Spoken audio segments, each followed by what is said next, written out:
Cuán grato es estar con ustedes, amables oyentes, en su programa Diálogo Bíblico, junto al pastor Horacio Rodríguez, que les habla Raúl Medina. Les saludo cariñosamente, como siempre, y con un gran abrazo.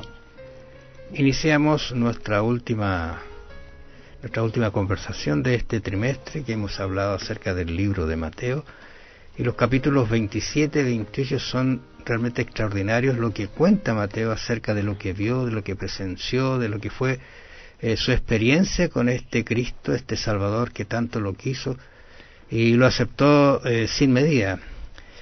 Ahora, ¿qué se puede conversar de los capítulos 27 y 28? Bueno, nos vamos a regir con una pauta, pero hay mucho que hablar en realidad. Sí. Pero hay algo importantísimo, porque estos capítulos vamos a estudiar en relación a la muerte y la resurrección de nuestro Señor Jesucristo.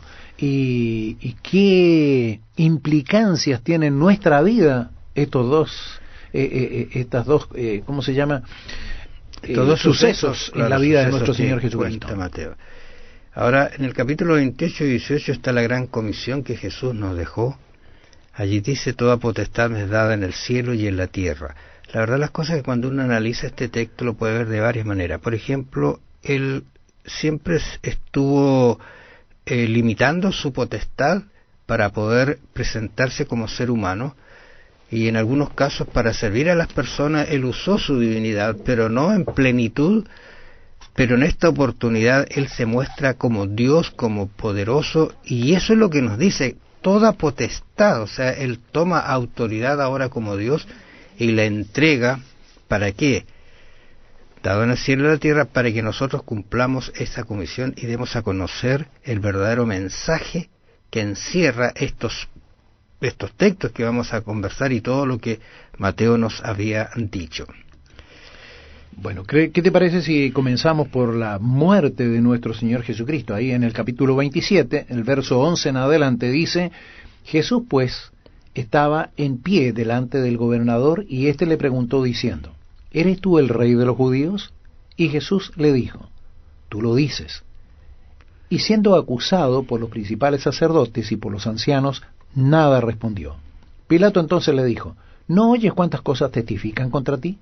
Pero Jesús no respondió ni una palabra, de tal manera que el gobernador se maravillaba mucho. Ahora bien, en el día de la fiesta acostumbraba el gobernador soltar al pueblo un preso el que quisiesen, y tenía entonces un preso famoso llamado Barrabás. Reunidos pues ellos les dijo Pilato: ¿a quién queréis que os suelte, a Barrabás o a Jesús llamado el Cristo? Porque sabía que por envidia le habían entregado. Y estando él sentado en el tribunal, su mujer le mandó decir: no tengas nada que ver con este justo, porque hoy he padecido mucho en sueño por causa de él. Pero los principales sacerdotes y los ancianos persuadieron a la multitud que pidiera Barrabás y que Jesús fuese muerto. Entonces, ahora cuando continúa el relato, y cuando él pregunta nuevamente, la multitud grita que quería que le soltasen a Barrabás. Barrabás era un criminal, era un asesino, era un delincuente. Ahora, imagínate cómo se dejaron influenciar por los sacerdotes, aquellos que debían haberlos guiado para bien. Aquí lo están guiando por el camino equivocado. Claro, aquí hay unas fuerzas invisibles que están actuando, y que la persona, cuando está de parte no de Dios sino del enemigo, lógicamente es influenciado para actuar de una manera incorrecta, viendo tanta enseñanza. Por ejemplo, Pilato tiene llegan a él muchas formas para decir: si estás equivocado, ten cuidado. Incluso cuando le pregunta, tú lo ves aquí que le pregunta: ¿eres tú el rey de los judíos? Él está diciendo con eso que realmente él está creyendo que este no es un criminal, no tiene razón de ser para llevarse a un resultado como el que llegó. Él está convencido de eso. Incluso tú acabas de leer allí como este personaje es amonestado, por decirlo de una manera, por su propia esposa, diciéndole: mira, no tengas nada que ver con ese personaje. O sea, es una serie de oportunidades, muchas oportunidades. Yo creo que a lo mejor oportunidades que otros no tuvieron. Y fíjate, él después dice, cuando le pregunta al pueblo qué tiene que hacer con él. Él era el que tenía que claro, debería haber tomado una decisión. ¿Qué pues haré de Jesús llamado el Cristo? Todos le dijeron, sea crucificado. Él lo único que hace, trae algo, pide una fuente con agua, se lava las manos y dice, inocente soy yo de la sangre de este justo. Fíjate, allá vosotros. Él lo está declarando justo. Y si lo declaraba justo, ¿por qué estaba cometiendo esa injusticia? Está bien que los otros, por envidia, por cualquier cosa, estuviesen cegados y cometieran esa falta. Pero él estaba viendo claramente que Cristo era justo. Y sin embargo, solamente por estar en simpatía con los dirigentes religiosos, con el pueblo, lo manda a crucificar por eso. Claro. La verdad es que él, y nosotros, la historia dice, o la tradición dice que después el que cuidaba su cargo, él perdió el cargo de todas maneras. Después de la crucifixión de Cristo, él pierde el cargo y se suicida.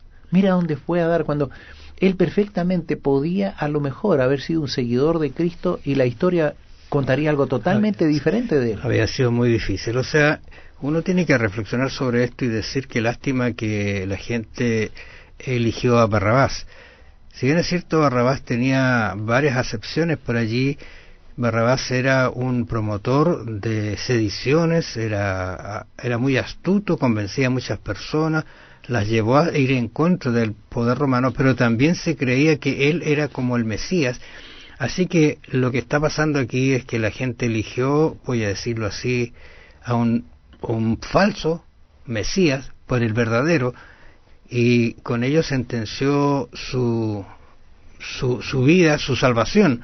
Yo sé que algunos después se arrepintieron cuando llegó Pedro con su discurso, se dieron cuenta de lo que habían hecho, habían estado allí profiriendo palabras contra Jesús y se dieron cuenta de lo terrible que era eso y se salvaron, digamos, se convirtieron, pero muchos no, siguieron en ese camino. Tú ves que los dirigentes hasta última hora siguen en contra de Jesús, incitando a la gente, haciendo, digamos, uso de lo que les llegaba a su mente, habían abierto su mente a Satanás, y Satanás lógicamente lo estaba instigando a hablar en contra de Jesús para eliminarlo. Debemos recordar que se hizo un juicio totalmente contrario a sus propias leyes, lo que ellos mismos sabían que no debía hacerse.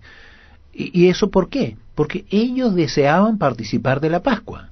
O sea, asesinaron a Cristo y luego participaron de la Pascua, como aquí no ha pasado nada. Nosotros cumplimos con lo que Dios nos había mandado hacer y ahora podemos presentarnos ante Él. ¿De qué manera el pecado puede cegarnos? Tenemos que tener cuidado en eso. Ahora, Juan de alguna manera lo ratifica esto diciendo en Juan 3:19, dice, y esta es la condenación, que la luz vino al mundo y los hombres amaron más las tinieblas que la luz, porque sus obras eran malas. Yo creo que tenemos que tener cuidado con esto, porque quizás hoy día también podemos estar negando y aceptando otro camino, un camino que nos puede llevar a la perdición. Nuestro deseo es que usted acepte a Jesús, que es la única salida.